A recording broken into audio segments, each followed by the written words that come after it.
Good morning, and thanks for joining us for today's discussion. I've got a lovely panel here with me today to talk about the awareness piece, and I'd love for them to introduce yourselves. We'll start with Kevin. Sure. Thanks, Taylor. I'm Kevin Muskat. I'm here in Dallas, Texas at Ernst & Young. I'm a partner in our strategy and transactions group. Also in respect to some of these diversity and awareness topics, what's relevant is I lead our Black professional network in Dallas for EY. Thanks, Kevin. Thear? Well, I'm another EYer. I'm Thear Suzuki. I'm a principal here in the Dallas office, and I joined EY about 9 years ago.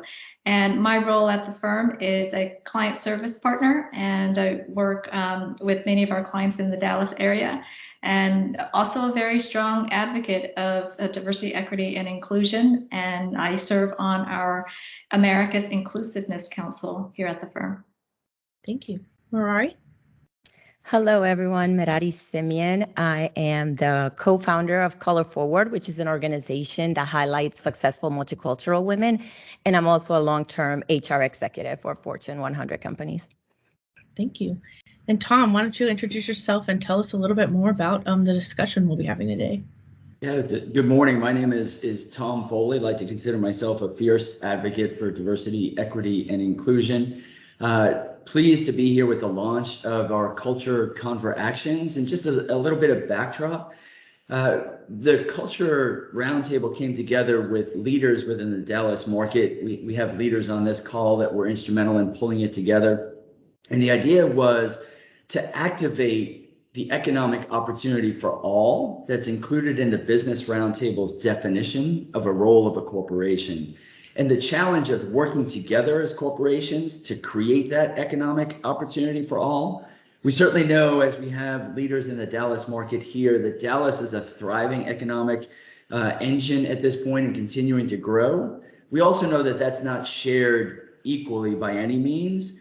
And the first step is to drive awareness of those inequities so that we have a level playing field, and then drive to action. So we've named this series Culture Converactions. So we're not just talking about it, we want to make sure we take action. This first step where we brought in leaders Kevin, Thear, and Merary to talk about awareness, I think is instrumental. So thank you for being here this morning. Taylor, I'd love to kick it back to you for a question for the panel. Sure. You mentioned economic opportunity for all, and I think that's something that's really interesting in North Texas. We've covered a lot of topics as far as businesses, what businesses can do to kind of step into that space and make sure we're shortening that gap. But the gap has been exacerbated by a lot of the inequities that have been created worse or exposed during the COVID-19 pandemic. Wage stagnation for a majority of the people of color in the North Texas workforce has kind of been brought to light. Workers of color account for more than 60% of North Texas workforce, but are twice as likely as their white coworker to not be able to cover basic needs in their family's budget. So all of that being said, I'd love to kind of start with a very general question of, it's really easy to throw out this data and these statistics, but I wanted to hear kind of some personal stories of what was the first time that you were made aware of disparities, either in your work life or your personal life. I can start. I would say the first time that I was aware is when I realized the doors my identity closes and opens. And to me, that was critical because I needed to understand that first in order for me to even be an advocate for myself or for me to advocate for others.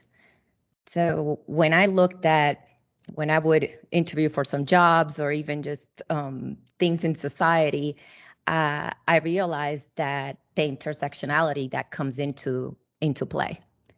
So for example, as a woman, as a Latina, as a mother, as a caretaker of elderly parents, there's a lot of stigma that comes from that. And one of the things that I have realized is that every time that in the past when I would go and interview for a job, I didn't have the experience, but that was because I wasn't given the opportunity. And what I found is that once I understood the doors that my identity closed, I was able to then seek out those sponsors that would help open those doors for me. And thankfully, I've been very successful that every time those doors were open, I was able to succeed at each one of them. But it wasn't until I realized that my identity, who I am, there are doors that close. And not everybody knows that. I think sometimes I thought working hard and doing the right thing would get me to higher places, but that wasn't the reality, which meant that I always had to work twice as hard and seek those advocates, those allies intentionally in order to succeed. For me, when I started in the workforce, doing technology consulting, straight out of college, I remember the first few kind of interactions with others who were more senior than me, where in our conversations, I couldn't relate to some of the things that they would talk about. For example, there was a counselor of mine early in my career during our annual review discussion. He spent the first 15 minutes talking about baseball, and I just didn't have a background or experience about baseball. And so I felt completely inadequate in that experience. And it made me feel like, I was in a space where I'm kind of alone and didn't have the type of relationship that I think would have helped me to be more outspoken, or ask questions, or be able to bring myself to work. Instead, I was trying to kind of fit in. And so I think, to me, that was kind of the first experience of feeling different and that I didn't belong. And that's a huge part of disparity. And I continued to just be heads down and did my work and worked hard and hoped that people would notice and provide me with opportunities. And as I've learned later about the importance of relationships and mentorships and sponsorship and how critical that is for advancement, I know that in my own career, I've been somewhat lucky, to have had mentors and sponsors along the way that have helped me to progress in my learning and growing, and as well as advancement. Later on in my career, I was able to get into positions where I had some authority and had access and visibility into data around how people were evaluated from a performance standpoint as well as from a promotion standpoint, and saw, systematically groups of people being behind or falling behind.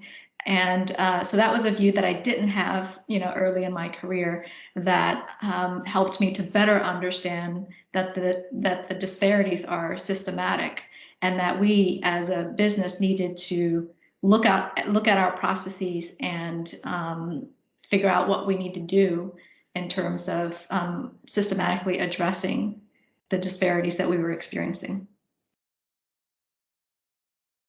Yeah, I'll round it out. Thanks for letting me kind of play cleanup here. I think as a white male, I've been exposed to what is going on in terms of disparity my whole life.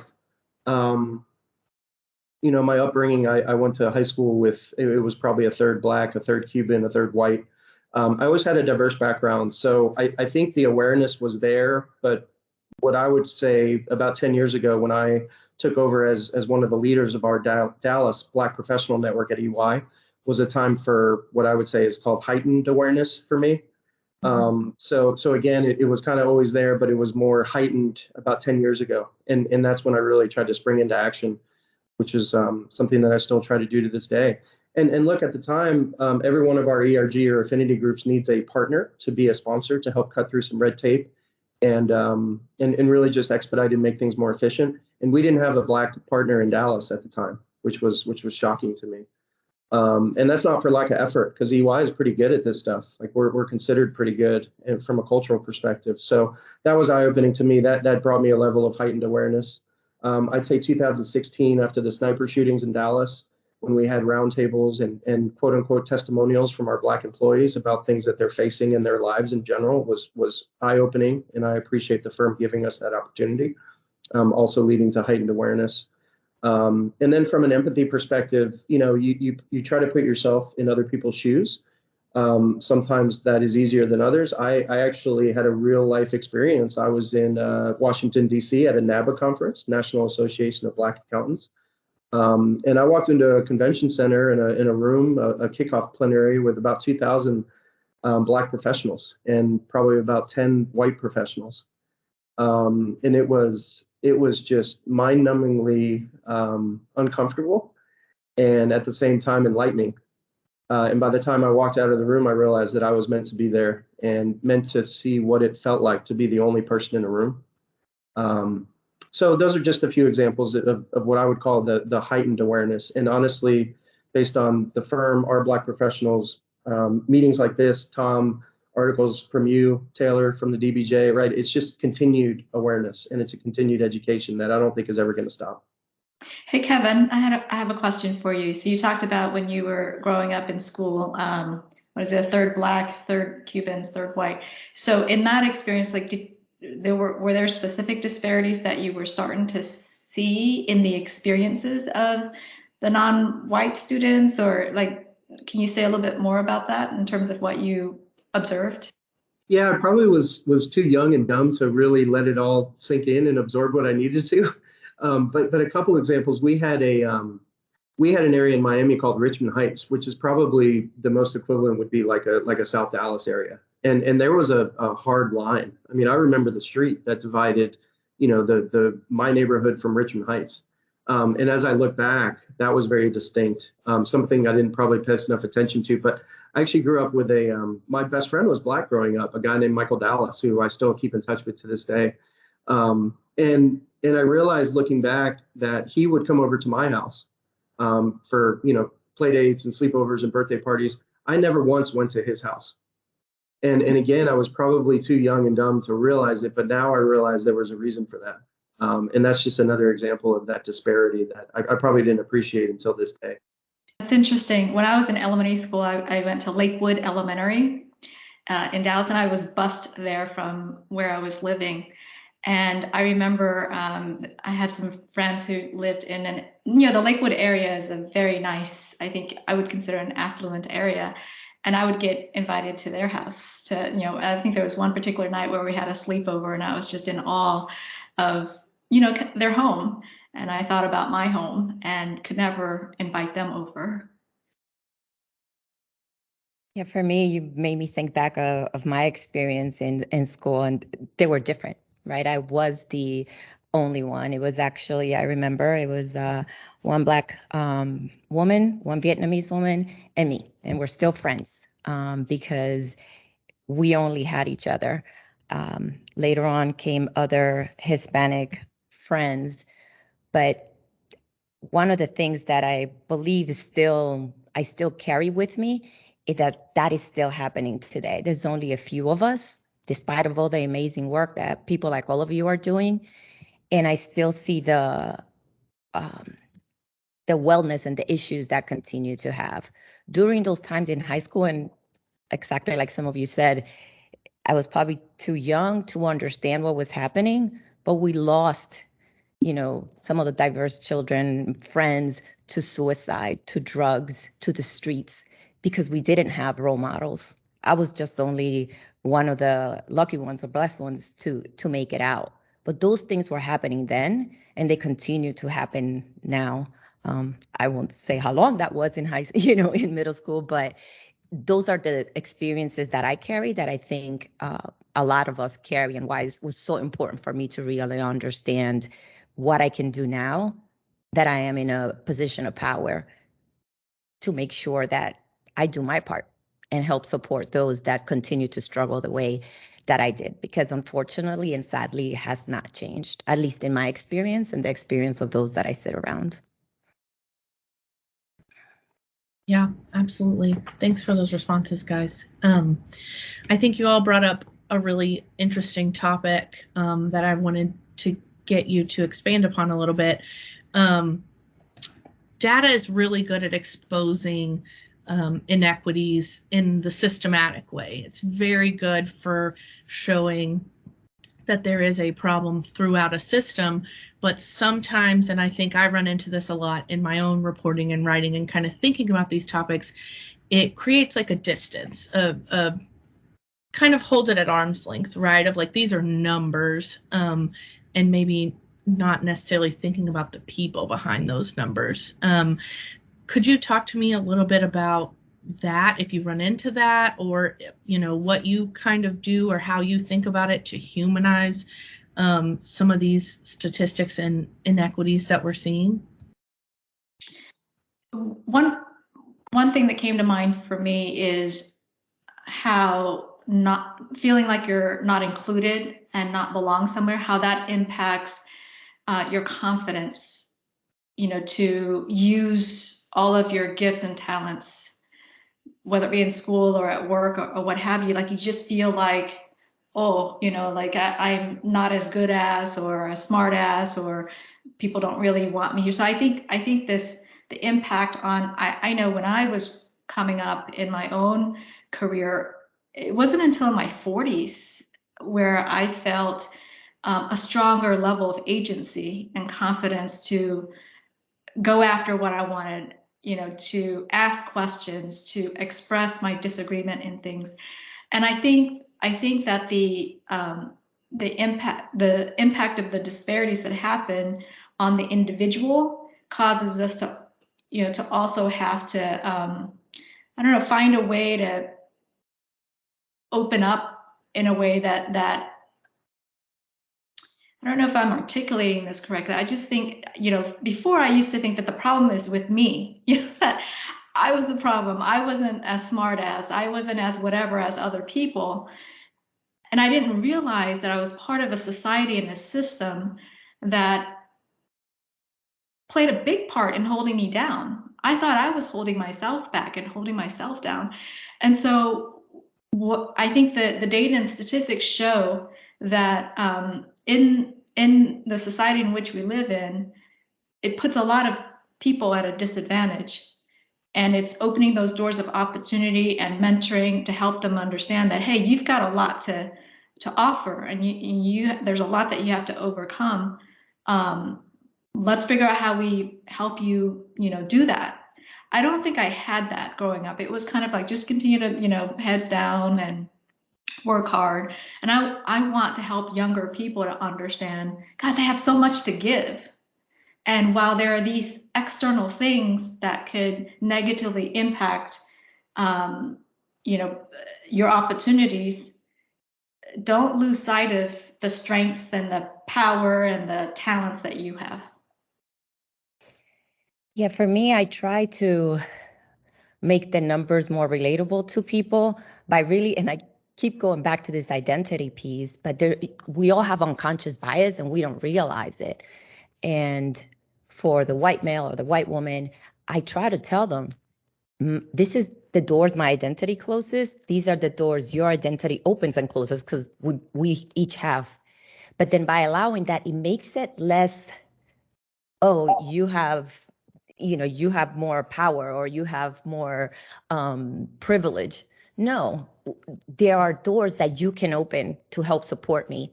And then I also try to tell my story. I agree with Thear.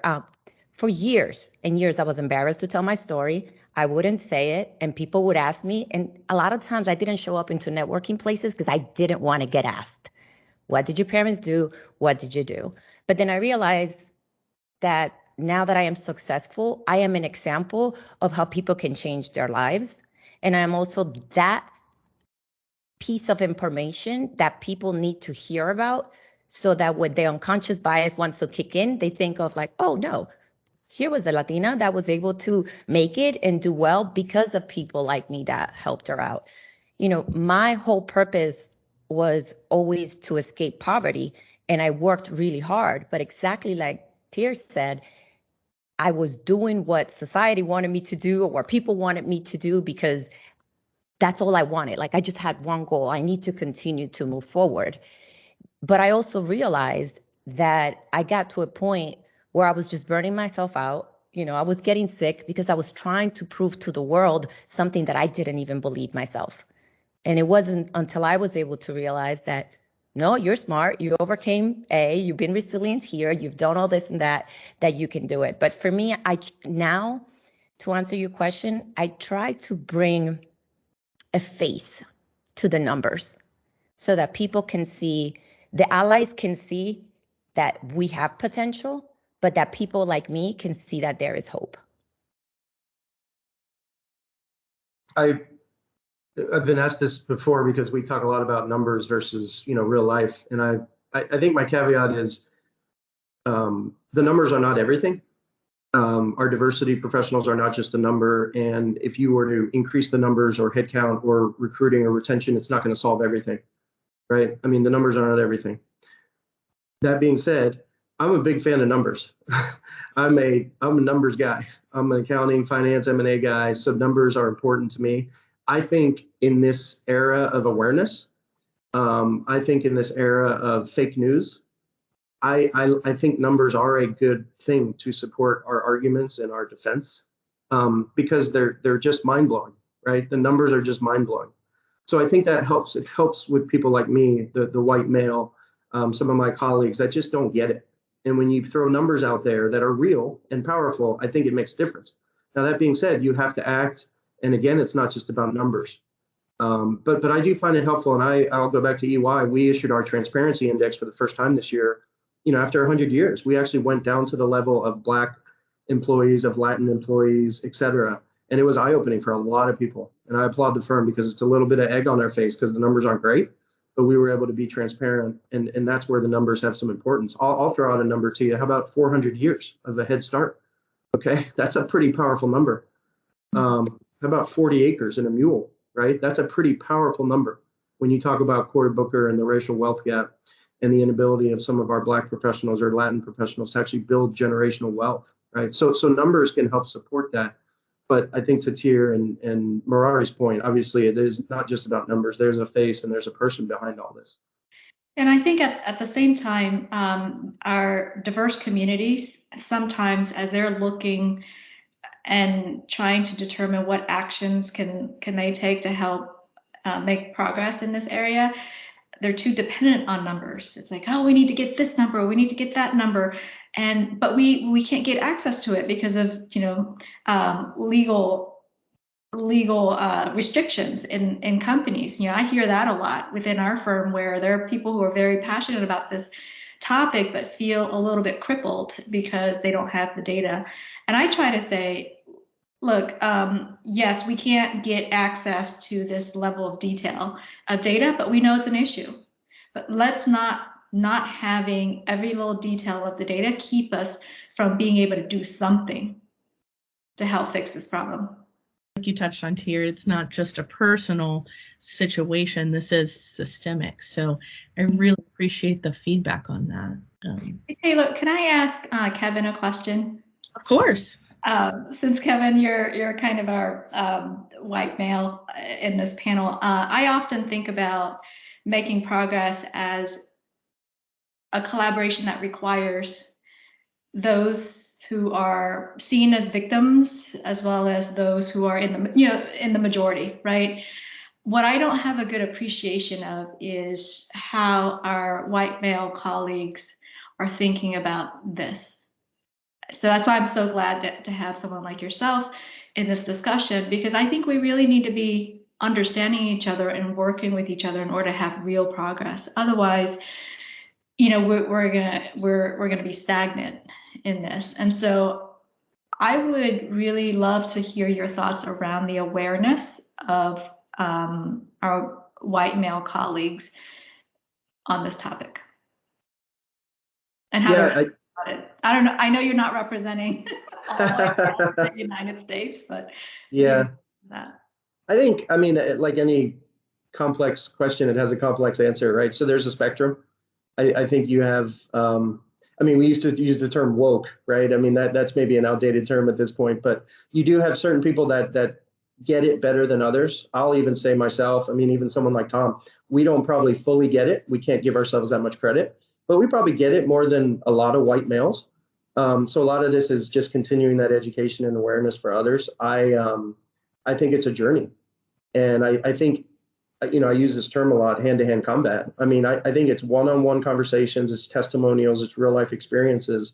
And that's what essentially creates allies. And when I talk about allies, I'm talking specifically about, the white male or someone that is in power or in the majority who can effectuate change. And I think that allyship is so important. The awareness is important to getting to allyship, and then the allyship is important to getting to action and change. So it's a journey. And I think I speak in terms of examples because it just helps me, right? As opposed to being more anecdotal. I think, again, people like Tom and I, we've heard these stories for a long time, so we're more inclined to action. We're more motivated for action just because we believe it's the right thing to do. It's also proven in the business world that diversity brings advantages to companies in terms of thought and, different points of view. And then you just have people that just, again, kind of wake up during certain moments. We had a lot of discussions during George Floyd. And after George Floyd, which again was a terrible moment in history. It was a slight blessing in disguise because of the awareness that it brought to a lot of white males, including myself and others. And I'll never forget a testimonial call we had on Zoom where a great executive of ours talked about his experience 15 years ago at Northwestern as a Black student getting pulled over by the police with guns drawn, who did nothing wrong. And this is something that I looked at this person, we all looked at this person on the call and said, that could never have happened to you. I mean, you're our colleague, you're a professional businessman. But it was eye-opening, and that was the awareness. And I'll remember a very particular partner who I will not name, who was in tears as a white male on the call. And at that point, we realized that we had educated him. Yeah. And it's that hand-to-hand combat 101. And now this person has subsequently worked towards recruiting. He has become an ally. Right, he's become a friend of this person who shared his story and tapped into that PTSD of that story back in Northwestern. But again, it's hand-to-hand combat, and it's case by case and one by one that we're winning over allies and educating them. That's powerful. So I heard two things. One is the willingness for people to ask, to be curious, to learn about the other person's experience, and then to really listen with empathy. And then I think the second is providing those forums, for those conversations to happen, because, there's the head part where the data will come in and it'll, people will think about it, but then there's the heart part. I think, Kevin, what you're talking about is reaching people's hearts through real life experiences, and people to understand that these experiences are different, from theirs, and hopefully they'll think about that and see what role they could play. Well, and then just take it one level deeper, which now we start getting into real introspection and the power of this, because people like us on this call have been doing this for a while. Thear and Merary, how exhausted are you from telling your story over and over and over? And Merary, I hear you where you say you don't think things have changed. Okay, so we also have to be cognizant of our Black and Latin and underrepresented minority professionals, because we're tapping them on the shoulder to tell their heart-wrenching stories, which is powerful and helpful for us as the white males, but it's also exhausting and it's frustrating and it's hard.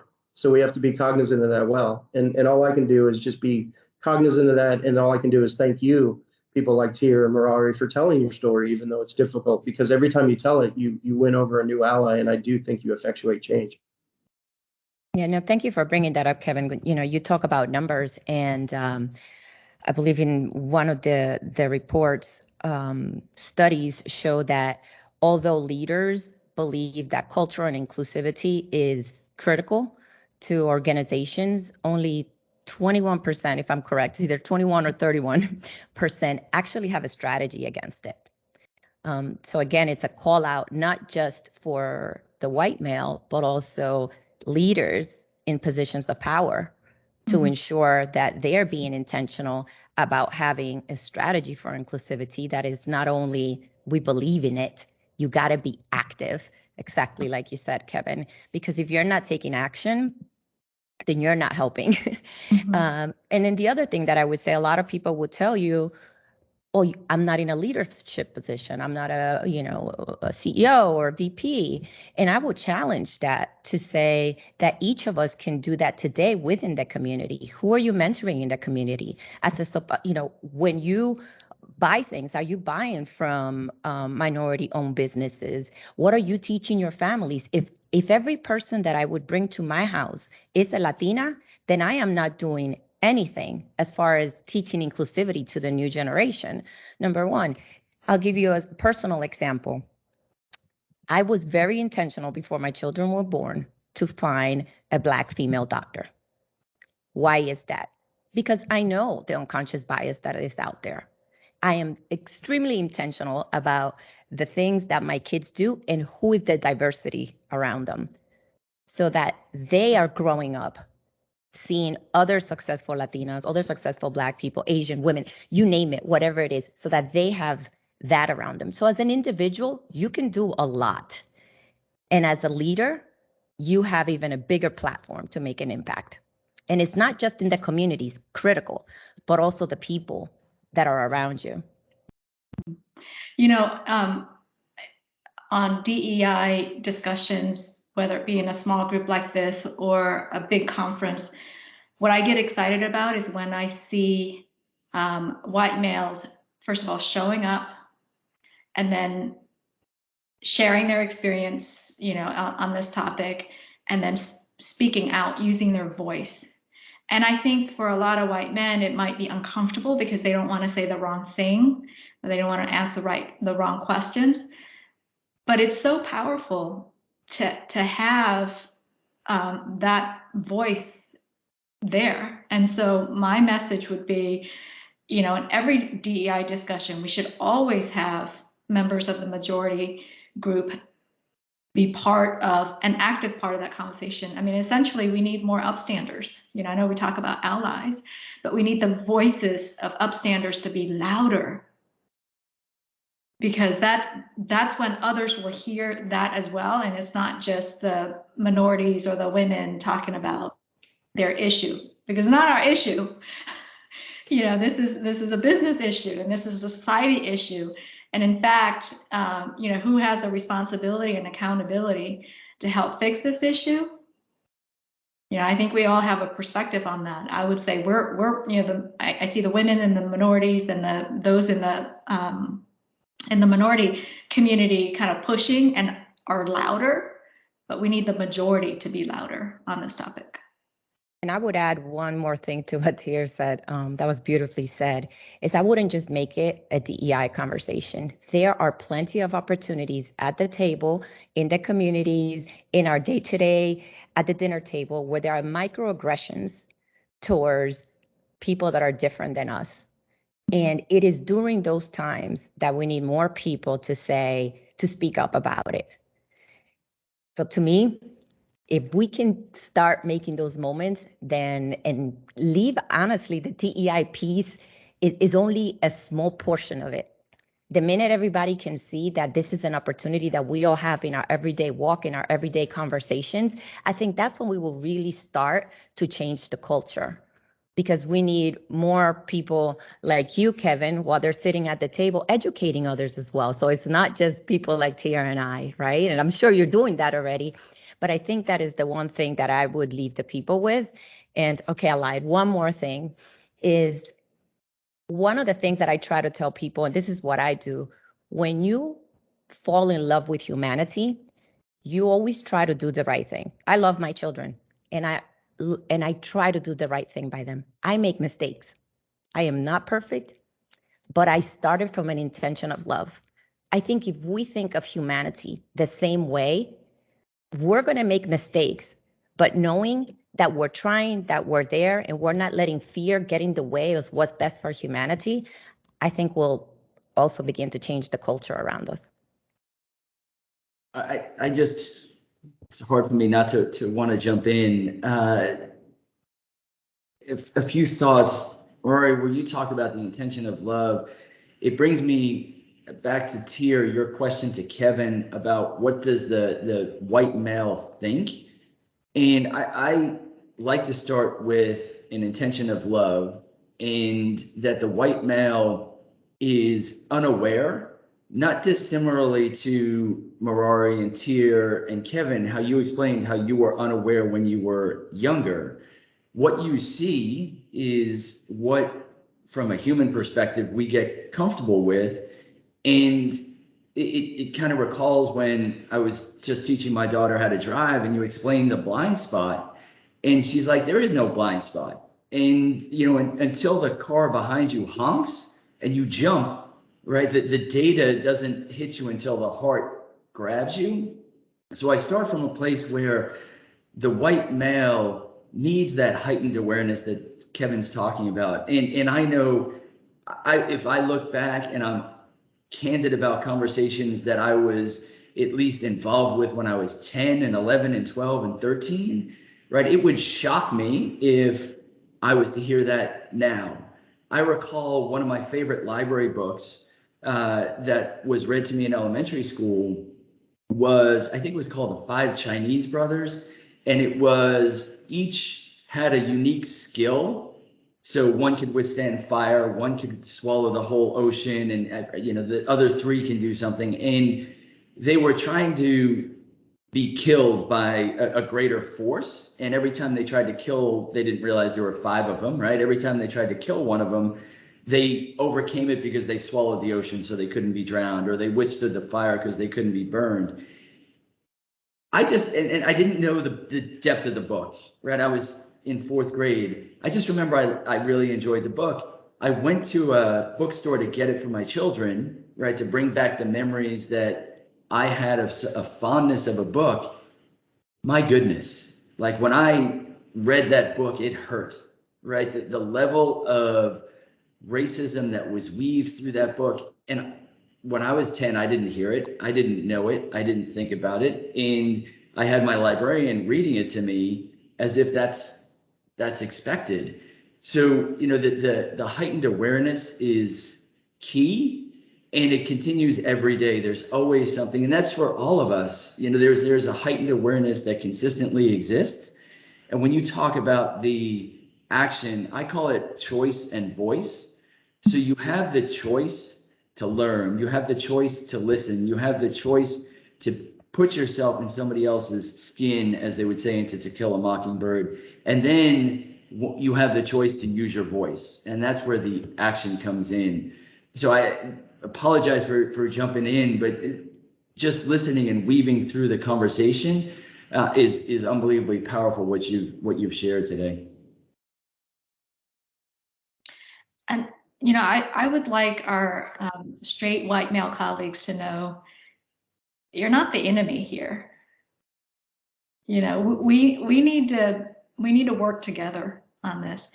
I know that some may feel in this environment perhaps attacked, you know, perhaps it's a zero sum.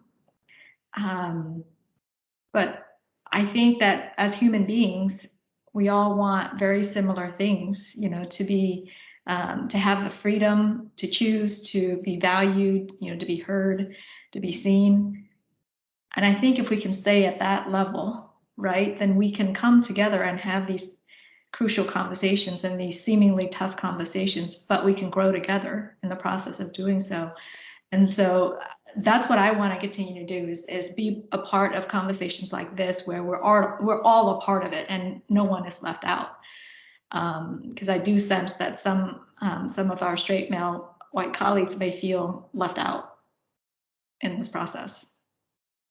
I love that here. And the other thing that I would add is I'm an example of sponsorship from white male.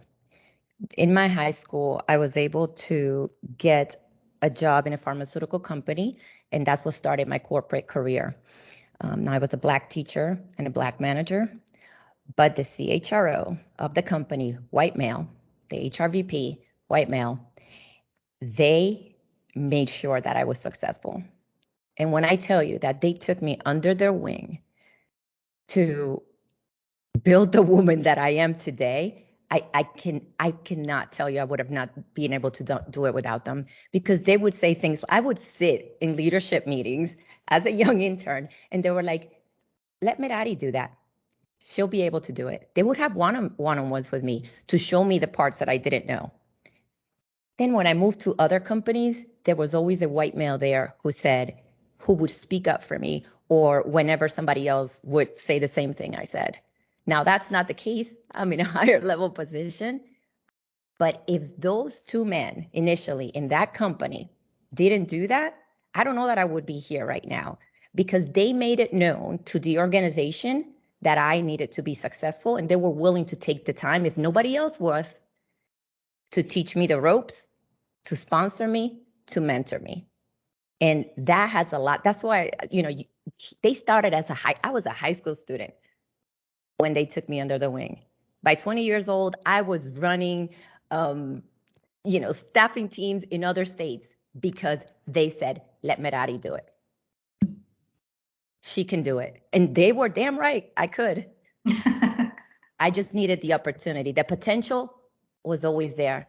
The opportunity, they were able to provide it. So I'm one example. We need more of you out there like this, because there's so many more of me out there that need your help and your support. You both raise amazing points. And I think, Thear, when you mentioned about not feeling attacked or not being the bad guy, that's very important. And I don't think Tom or myself feel that way, but a lot of white males do. And that's where this gets so much deeper. And that's where I hate to use the word patience, because a lot of minorities are sick of hearing that term. But it is, right? This is hand-to-hand combat, and this is going to take a while, because for a white male, I think to really be effective about this, there has to be empathy, which is not easy. There has to be awareness, which is not easy. There has to be a desire to educate, which is not easy. You have to be somewhat humble, so you don't take everything so personally. And I also have to say, look, I've achieved great success in my life. And that's okay. I've worked hard and I deserve that.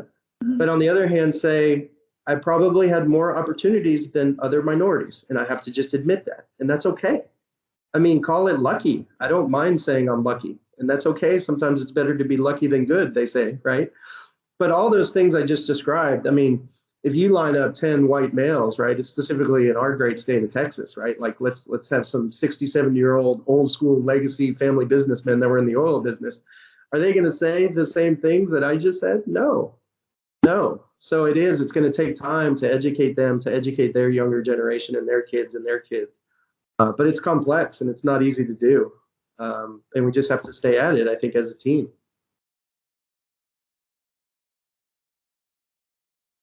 Kevin, I give you credit for all the work you're doing and standing up. It is uncomfortable, particularly as you're calling out a certain group of white men to say that they're not going to say what you say, because you've said it a few times where it becomes hand-to-hand combat, and what you're thinking about is, if you and I are having the conversations with those men, and it's a closed door and there's no film or recording going on, it's going to be a fairly contentious conversation, and it's going to be uncomfortable in a much different way for everyone involved.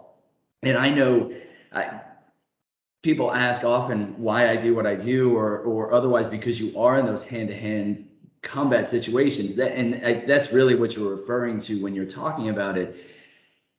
And I always go back to the fact that I litigated, so I feel like I'm good at telling you what you don't want to hear, because that's what I got paid to do for so long. But I also left litigation because all you did was fight all the time, and it was tiresome. So I appreciate, Kevin, all the work you're doing, and specifically standing up and standing out by sharing that. Thanks. It's not without some sacrifice. You have to realize, I think we all realize this, you're going to lose some friends. You're not going to win over some people at work, but that's okay. I think that's part of it, and that's part of change. Is there anything you guys want to make sure we talk about before we go? One thing I'd like to add is this thing about making assumptions about each other and sides. I think we need more reaching out to each other and less making assumptions about who's on what side. And I think when we can be more open to and more flexible, to learning, because I know I made a lot of assumptions and a lot of them were wrong. I mean, many of them were wrong, and I'm glad that they were wrong. But that's how our brain works, right? We just automatically go into assumption and bias mode. That would be the one thing that I'd like to say is for us in our personal lives as well as in our professional lives, to just intentionally reach out and have these conversations, even though they can be uncomfortable, because it starts with that. Yeah, I couldn't emphasize that enough. And I'll give you a personal example. Because of my upbringing, I had an unconscious bias for a long time. I did not trust white people. And it wasn't until I was able to overcome that and extend my trust that I continue to be successful. Without me being able to face that truth, I wouldn't be where I am today. And I remember, the one advice is that I would give anybody, whether you're a white person or a person of color, is the person that's standing behind you does not represent every individual of that race, of that gender. There's a lot of great people out there. There is tons of allies that I think sometimes they just don't know what to say, but sometimes we can assume that there's not enough. I believe in my experience, most people mean to do well. So if we take it from that perspective, I think I go back, look at my own biases. Some of them we don't know. And it wasn't until somebody did a small exercise.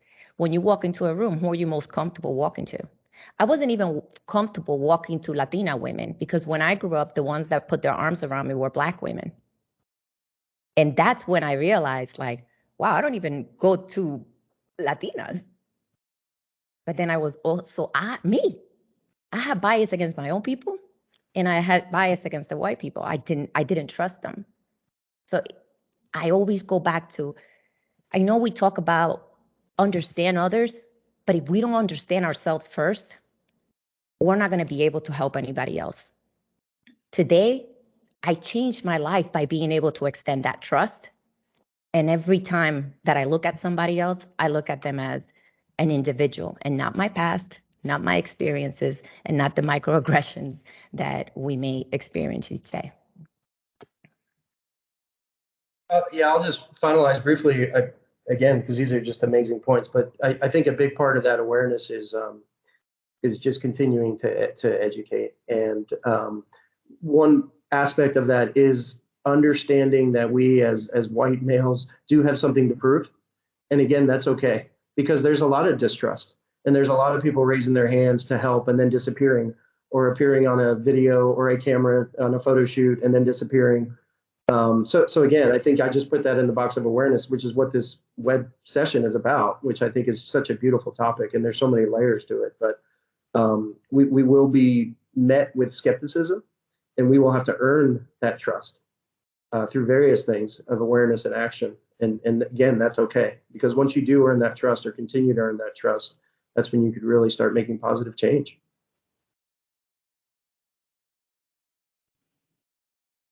Well, I want to thank you for joining us. I want to finish with one comment, blending Kevin and Merary's comments. As a white male in the space driving inclusivity, one of my biases comes out consistently when I see other white men, where I have a similar skepticism at first as to why they're doing it. And I know I've been asked several times why I do it, and you feel pressured to come up with an answer that satisfies the person asking the question. But I realize, I find myself instinctively wanting to ask that question first, and then pulling back my bias. So Merary, Thear, not making assumptions, understanding your own bias first, and overcoming it, Kevin, to your point, is awareness. So thank you again for spending this morning with us and sharing this. Taylor, I don't know if you have any other thoughts, but I give great appreciation for the time today. Yeah, absolutely. I was just going to thank you for your comments, and